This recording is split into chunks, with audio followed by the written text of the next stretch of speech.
Hola, ¿cómo están?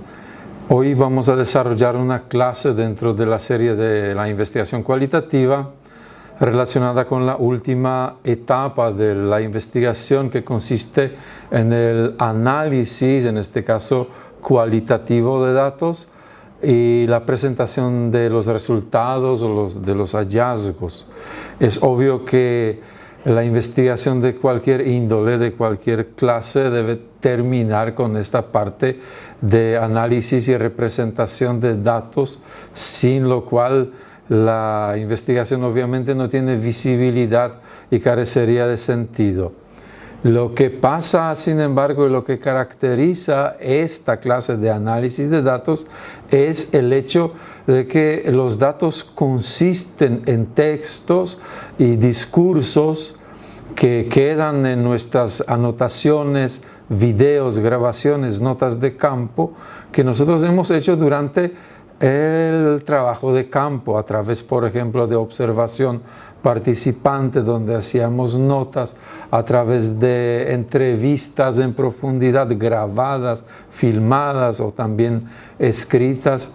Entonces, todo ese vasto material consiste en datos que tienen una peculiaridad consistente en que se supone que detrás de ellos existe, detrás de esos hechos que nosotros hemos registrado, existe algún significado que todavía está oculto, el significado al que nosotros tenemos que llegar a través de la interpretación de estos datos. Esta interpretación debe terminar con adquisición de un nuevo conocimiento que estamos buscando, y ese nuevo conocimiento, en el caso de una investigación cualitativa, implica el hallazgo del significado de los hechos, significado e interpretación de estos hechos. Así que el propósito de esta parte de una investigación cualitativa, el propósito del análisis del contenido en investigaciones cualitativas, es conseguir esta manifestación o hacer manifiesta aquel sentido latente que los hechos investigados tienen. Y esta interpretación, ese análisis de datos cualitativos, tiene básicamente dos etapas o dos fases, dos puntos. La primera es la categorización de los datos y la segunda es la teorización de los mismos. La categorización, obviamente, viene de la palabra categoría y consiste en organizar este vasto mar de información cualitativa que recabamos, organizar en diferentes campos llamados categorías. ¿Sí? Esta categorización la hacemos para reducir estos datos, que por lo general son demasiado grandes, son muchos y de diferentes índoles. Tenemos que organizarlo, estructurarlo, sistematizarlo y hacerlo más inteligible, más manejable, para que podamos llegar a al significado que estos datos tienen. Este es el principal el objetivo, la meta de la categorización de los datos. Estas categorías obtenidas a través de diversos contenidos tienen como finalidad poder comparar unos datos con otros.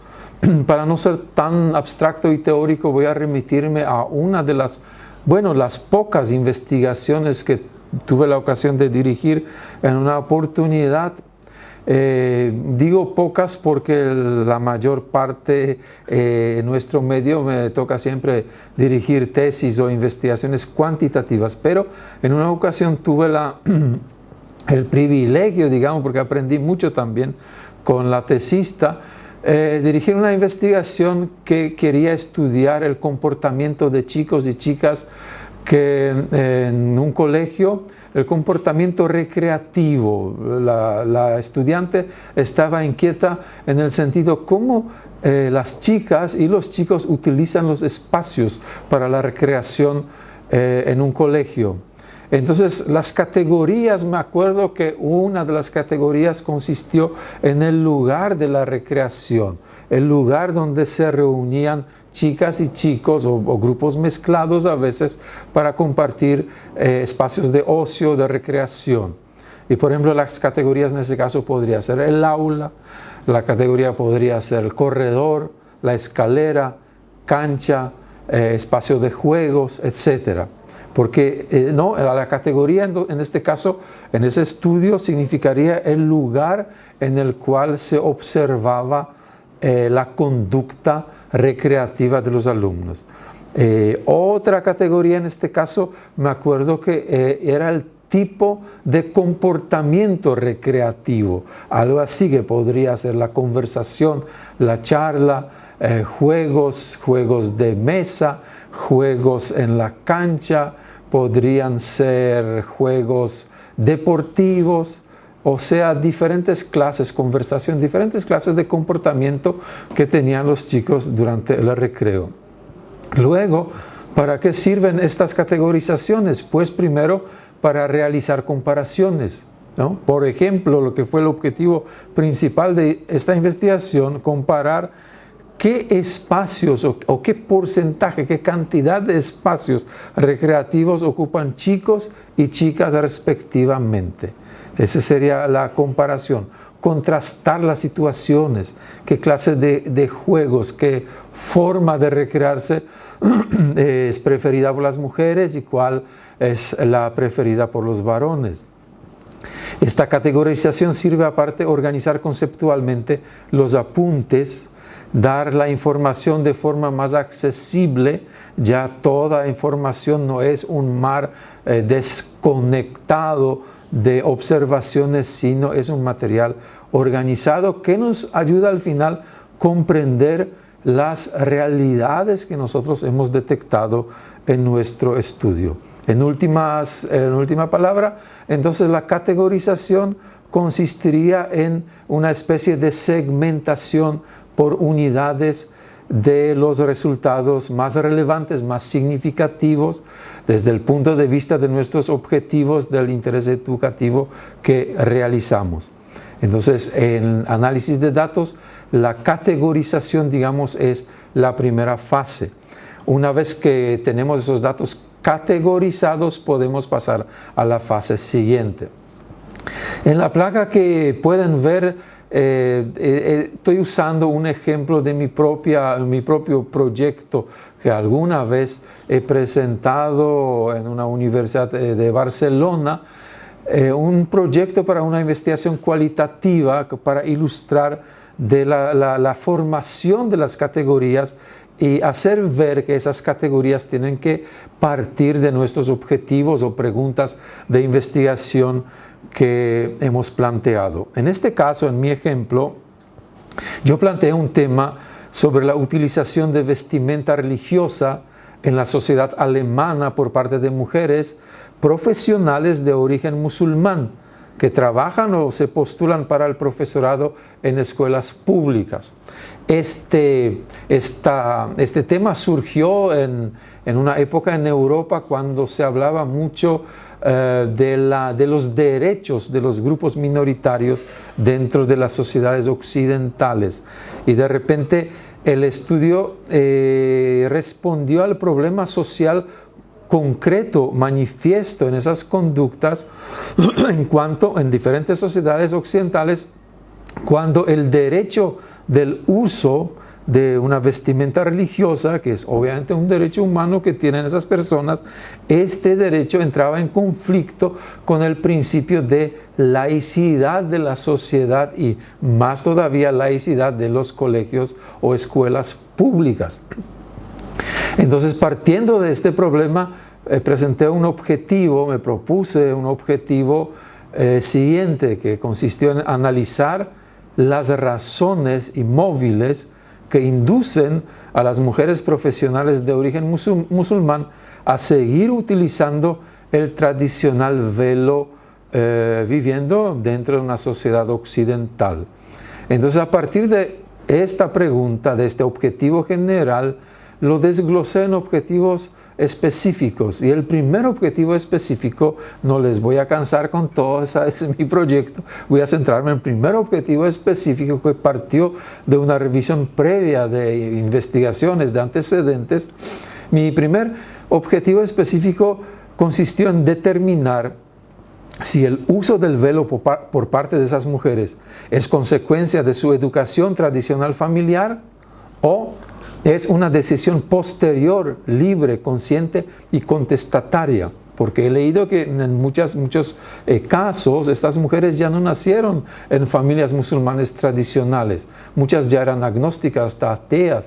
Pero de repente, por convicciones propias, por un sentido de identidad, empezaron a volver a usar esa vestimenta tradicional musulmana. Entonces ven que a partir de esa mi primera pregunta específica partieron dos categorías, ¿no? Mi primera categoría, una vez terminada la investigación, fue características de la educación familiar tradicional musulmana en el extranjero, ¿no? En esta categoría ubiqué todas las referencias, todas las observaciones que se relacionaban con la educación tradicional que tenían estas mujeres en la sociedad o dentro de la sociedad occidental. Y la otra categoría derivada de esta pregunta fue la mentalidad contestataria de las mujeres profesionales, ¿no? Aquellas que por más que no recibieron esa educación tradicional religiosa, su propia mentalidad, su propia reflexión les llevó a usar esos vestidos. Entonces, terminando con esto, quería pasar finalmente al segundo punto del análisis, que es la teorización. Una vez que categorizamos nuestras notas, nuestras informaciones, tenemos que explicarlo, y son las teorías las que nos ayudan en esa tarea. ¿Sí? En eso radica la importancia de la teoría en esas investigaciones cualitativas, que sin ella, sin las teorías, no podríamos conectar ese cuerpo de información que tenemos a un todo más grande, a un cuerpo de conocimiento más general. Y a la ciencia siempre le interesa esto, ¿verdad? Ubicar las observaciones particulares en un cuerpo más amplio del saber científico. Por medio de esa teorización se construyen justamente las explicaciones del fenómeno que hemos estudiado, de los datos que hemos recabado, sin cuya existencia, sin cuya ayuda, nunca íbamos a poder obtener una explicación válida o mejor o más conveniente o la más sencilla de los hechos observados por nosotros. En el proceso de la teorización, o sea, todo ese proceso, en última palabra, es consecuencia de una descripción completa, coherente y detallada de este fenómeno que hemos estudiado. Entonces, una investigación que vamos a ver enseguida al final, una investigación cualitativa, un informe de investigación cualitativa, es muy diferente del esquema de un informe de investigación cuantitativa, donde nosotros simplemente vamos mostrando datos recabados estadísticamente. Acá, sin embargo, tenemos que describir en forma coherente, completa, buscarle sentido a todo eso en lo que nosotros hemos invertido el tiempo, las cosas que hemos contemplado, los comportamientos de las personas y grupos sociales necesitan ser explicados en una investigación cualitativa, algo que logramos a través del apoyo en teorías más grandes, teorías científicas. Entonces, a fin de cuentas, la teoría nos permite realizar ese ajuste teórico de nuestras observaciones particulares. Nos provee herramientas para ofrecer explicaciones dentro de un contexto específico en el cual se desarrollaron los hechos observados por nosotros. Una vez culminada esta tarea de categorización que nos permite la teorización, y la teorización fue la consecuencia o la materia que nosotros después ofrecemos al lector, al evaluador, lo que fuese. Nos toca al final hacer las conclusiones y presentar los resultados finales. Esos resultados finales deberían guiarse por los objetivos que nosotros ya hemos planteado o preguntas que hemos puesto en la parte introductoria de nuestra investigación. Empezamos normalmente por encontrar semejanzas y diferencias entre esas categorías que nosotros hemos confeccionado previamente. Nos vemos en qué se parecen, en qué se distinguen. La comparación facilita luego la elaboración de las conclusiones que parte de los elementos que estamos referenciando. Estas conclusiones o los resultados consisten en afirmaciones en las cuales condensamos toda esa descripción que ya previamente hemos hecho a lo largo de nuestro trabajo, de nuestro informe del trabajo sobre el tema estudiado. Finalmente, es importante recalcar que estas conclusiones o los resultados deben estar apoyados en las citas extraídas de las entrevistas. Si nosotros tenemos que tener un respaldo doble al explicar un fenómeno.